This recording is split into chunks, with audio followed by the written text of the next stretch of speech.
You're listening to World of Empowerment Radio, your station for practical spirituality in a changing world. And here are your hosts, Aingeal Rose and Ahonu.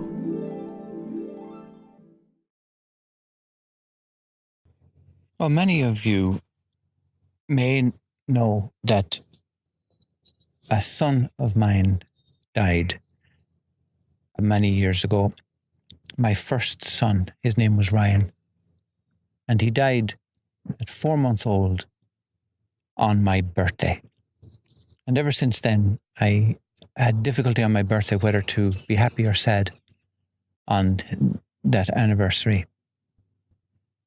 And all during the years, I questioned, why did he die? And it was, in fact, what started me on what you want to call a spiritual path.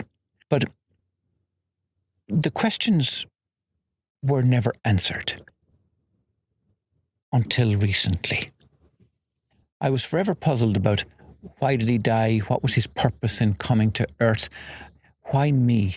And this question comes up a lot with parents of SIDS, the sudden infant death syndrome. Parents, they ask, why me?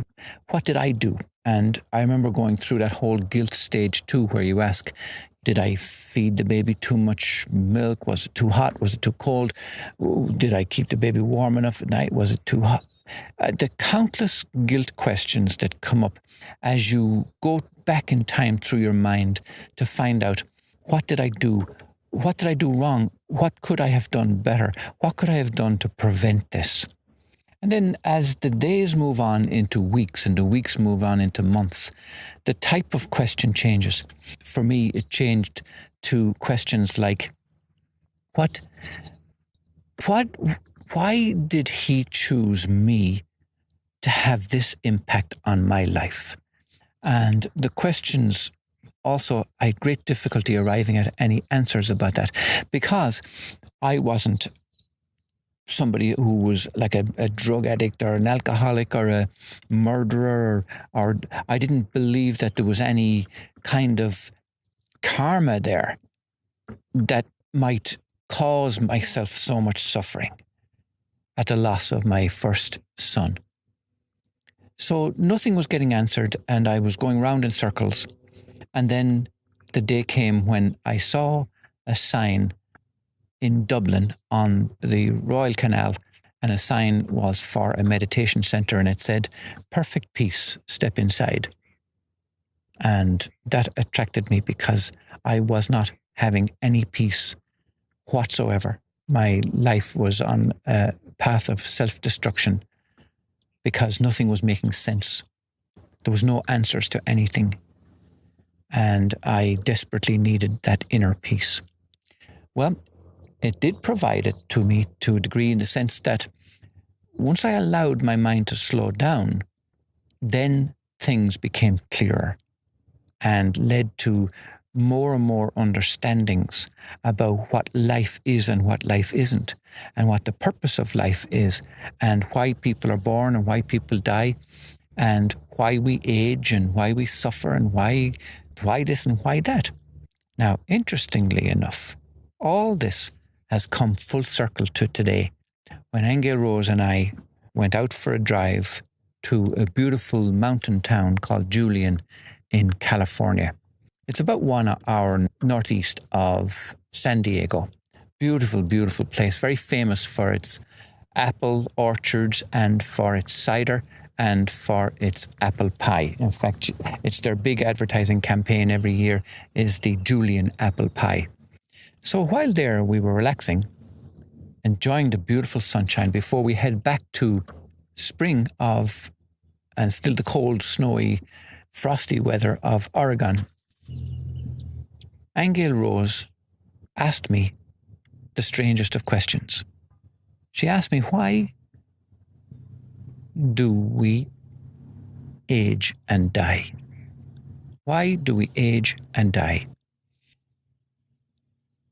And I found myself going back through these experiences of the death of my son, because that was what I used as a yardstick, as it were, to understand why I was here, why he was here, who I was, who am I and why am I here? This is the single biggest question that we get from students all over the world and from our clients all over the world.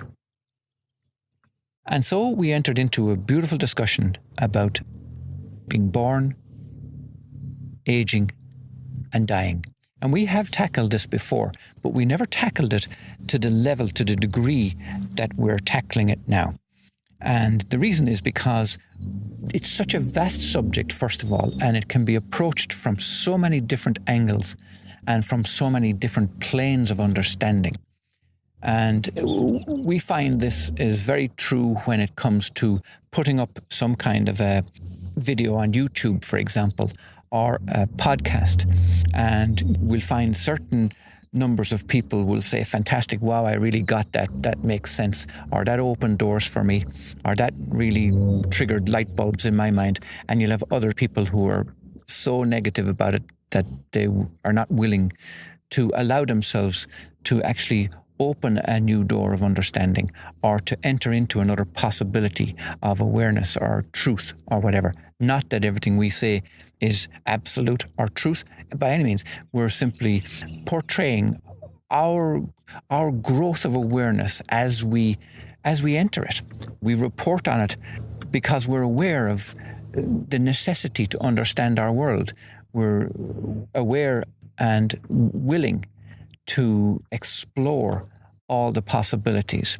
And this is one that's very big in this world. So her first question to me was about the mass consciousness.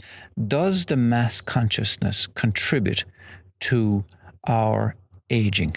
In other words, do we only age because we see others aging, or that it's an expected thing to do?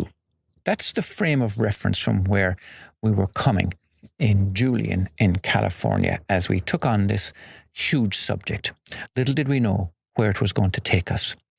So I'm going to leave this with you as a little teaser right now, because it is such a vast subject. We are going to have to, of necessity, break it into multiple parts. But let me tell you that we are going to look at the planes of existence before birth. We're going to look at the planes of existence after death. We're going to look at the planes of existence in life. We are going to explore the tunnel of light and find out, is it a trick?